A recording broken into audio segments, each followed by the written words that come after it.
కర్ణాటకలో భారతీయ జనతా పార్టీ ప్రచార తీరు సరిగా లేదు, కొంత నిర్లక్ష్య రావంపులు అవలంబించినట్టు కనబడుతున్నది. అక్కడ బీజేపీ వెనకబడ్డది ఒకటి.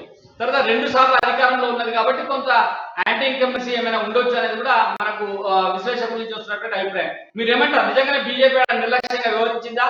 ఇప్పటికీ బీజేపీ వెనకబడదని చెప్పి మీరు అంగీకరిస్తున్నారు? బీజేపీ ఎక్కడా నిర్లక్ష్యం వహించండి, ఎలక్షన్లలో ఎక్కడా నిర్లక్ష్యం వహించలేదు. అదే మరి ఎగ్జిట్ పోల్స్ చూసిన తర్వాత, అక్కడ ఇట్లాంటి ఆరోపణలు చూసిన తర్వాత కొంత జనరల్గా హలో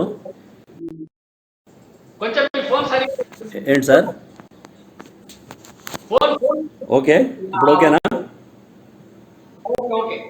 ఓకే. నిర్లక్ష్యత అనేది భారతీయ జనతా పార్టీ తీసుకుందని నేను అస్సలు అనుకోను. ఎందుకంటే ప్రతి ఎన్నికను ప్రతిష్టాత్మకంగానే మా పార్టీ తీసుకుంది. అట్లనే కర్ణాటకలో కూడా ప్రతిష్టాత్మకంగానే తీసుకున్నది. ఆరోపణలు వచ్చిన నేపథ్యంలో, ఎగ్జిట్ పోల్స్ వచ్చిన నేపథ్యంలో కొంతమందికి ఈ విధమైన నిర్లక్ష్యంగా వ్యవహరించింది అనే అభిప్రాయం కలగటం అనేది సహజం. అది ఒక కృష్ణమూర్తి గారి అభిప్రాయం కాదు, చాలామంది దగ్గర నుంచి నేను విన్నా. వారు అన్యదా భావించవద్దు. అయితే ఎలక్షన్స్ని ఇది మళ్ళీ ఒక 5 ఇయర్స్ ప్రజలను నరకంలోకి నూకటానికి వేరే పార్టీ అధికారంలోకి వస్తే వాళ్ళంది అంతకుముందు ఎంత ఇబ్బందులు పడ్డారో క్లియర్గా తెలుస్తూనే ఉంది. అయితే ప్రజలు ఇబ్బంది పడ్డారు.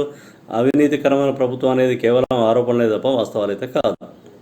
అట్లనే భారతీయ జనతా పార్టీ నిర్లక్ష్యంగా ఎప్పుడూ వహించదు. భారతీయ జనతా పార్టీ నిజంగా కూడా చాలా కష్టపడి పనిచేశారు. పైనుంచి కింది దాకా ప్రతి కార్యకర్త శ్రమించడం. అక్కడ వర్గ విభేదాలు అసలు ఏం లేవు. అంతకుముందు ఉన్నవి కూడా సమస్యపోయినాయి. ఆ తర్వాత కలిసికట్టుగా పనిచేసి అధికారంలోకి తీసుకురావడానికి చాలా మంచిగా ప్రయత్నం చేశారు. అదే ప్రయత్నంలో మీరు అన్నట్టు ఇందాక ఏదైతే నినాదం పట్టుకొని ప్రధానమంత్రి గారు చేశారు అని చెప్పి అన్నారు, అది నిజంగా కూడా చాలా అవసరం. ఈ రోజున అందరూ ఏకంగా ఉంటారు ఇతర వర్గాల వారు. కానీ మనకు కాంగ్రెస్ పార్టీ మాత్రం హిందువులను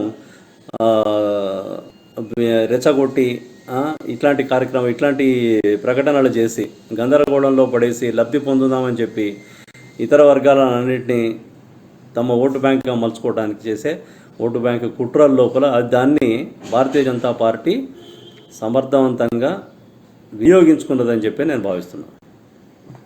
అంటే ఇంకొక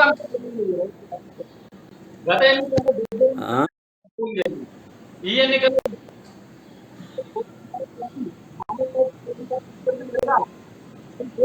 తగ్గింది.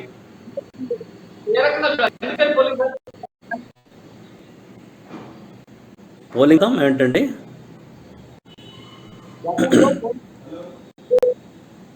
ఈసారి జరిగినటువంటి శాతం పోలింగ్ తగ్గింది.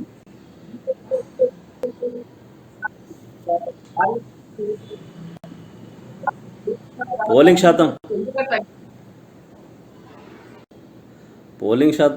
శాతం తగ్గటం పెరగటం అనేది చాలా సహజం. అయితే పోలింగ్ శాతం తగ్గటం వల్ల ఇక్కడ భారతీయ జనతా పార్టీకి క్యాడర్ ఎట్లా ఉంటుందని అంటే, దానికి ఓటేసేవాళ్ళు కానీ కార్యకర్తలు కానీ వీళ్ళది ఎట్లా ఉంటుందని అంటే కమిటెడ్ ఉంటారు. పోలింగ్ పర్సంటేజ్ తగ్గితే భారతీయ జనతా పార్టీకే ప్లస్ తప్ప అక్కడ మైనస్ జరిగేది ఏం లేదు. ఎందుకంటే కొంతమంది న్యూట్రల్ ఓటర్స్, తర్వాత నాన్ కమిటెడ్, తర్వాత కాంగ్రెస్ వ్యతిరేకులు, ఇట్లాంటి వాళ్ళు ఓటు వేసి ఉండకపోవచ్చు. కానీ భారతీయ జనతా పార్టీ క్యాడర్ ఎప్పుడు కూడా ఓటింగ్కి ముందుకు వచ్చి చేస్తుంటారు. దానివల్ల దీనికి భారతీయ జనతా పార్టీకి అడ్వాంటేజ్ తప్ప డిసడ్వాంటేజ్ అయితే ఏం లేదు.